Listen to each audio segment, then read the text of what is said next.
INTV news ప్రతిక్షణం జనం కోసం. 43 కోట్ల ధాన్యం కుంభకోణం, దంపతుల అరెస్ట్. ప్రభుత్వ ధాన్యాన్ని అక్రమంగా విక్రయించి ప్రభుత్వ ఖజానాకు సుమారు 43 కోట్ల మేర గండికొట్టిన భారీ కుంభకోణాన్ని నల్గొండ పోలీసులు ఛేదించారు.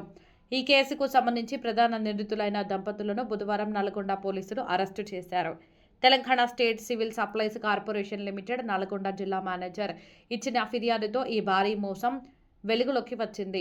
2022-2023 రబీ సీజన్లో జిల్లాలోని 3 ప్రధాన రైసు మిల్లుల ద్వారా ఈ అక్రమాలు జరిగినట్లు పోలీసులు గుర్తించారు. సుమాంజలి పార్ బాయిల్డ్ ప్రైవేట్ లిమిటెడ్ అర్జాల బావి 22 కోట్ల నష్టం, వరలక్ష్మి పార్ బాయిల్డ్ మిల్ చిట్యాల 19.33 కోట్ల నష్టం, మురళీ మనోహర అగ్రో ఫుడ్ ప్రొడక్ట్ మునుగోడు 1.47 కోట్ల ప్రభుత్వ నష్టం జరిగిందని వెల్లడించారు. మొత్తంగా 13,170 మెట్రిక్ టన్నుల ప్రభుత్వ ధాన్యాన్ని మిల్లింగ్ చేసి ప్రభుత్వానికి తిరిగి ఇవ్వకుండా నిందితులు ప్రైవేటుగా విక్రయించి సొమ్ము చేసుకున్నారని జిల్లా ఎస్పీ శరత్ చంద్ర పవార్ ఐపీఎస్ వెల్లడించారు.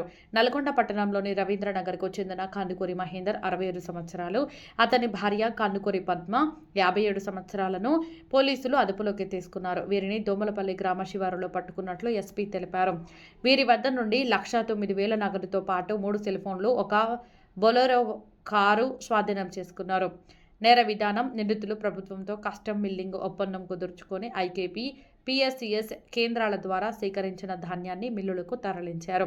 అయితే నిబంధనల ప్రకారం ప్రభుత్వానికి బియ్యం అప్పగించకుండా ఆ ధాన్యాన్ని నల్లబజారులో విక్రయించి ప్రభుత్వ నమ్మకాన్ని వమ్ము చేశారు. పరారీలో మరో 5గురు. ఈ కేసులో ప్రధాన పాత్రధారులైన మాషెట్టి రాధాకృష్ణ, మేడం కృష్ణమూర్తి, ఇడుకుళ్ల రామ్ దామోదర్, కందుకూరి రవికుమార్, బూరుగు బాలకృష్ణ పరారీలో ఉన్నారని తెలిపారు. వీరి కోసం ప్రత్యేక బృందాలు గాలిస్తున్నట్లు ఎస్పీ తెలిపారు. ఈ కేసును సమర్థవంతంగా ఛేదించిన డీఎస్పీ కె శివరామరెడ్డి, సిఐలు రాఘవరావు, నాగరాజు, ఎస్ఐ సైదాబాబుతో పాటు సిబ్బందిని ఎస్పీ శరత్ చంద్ర పవార్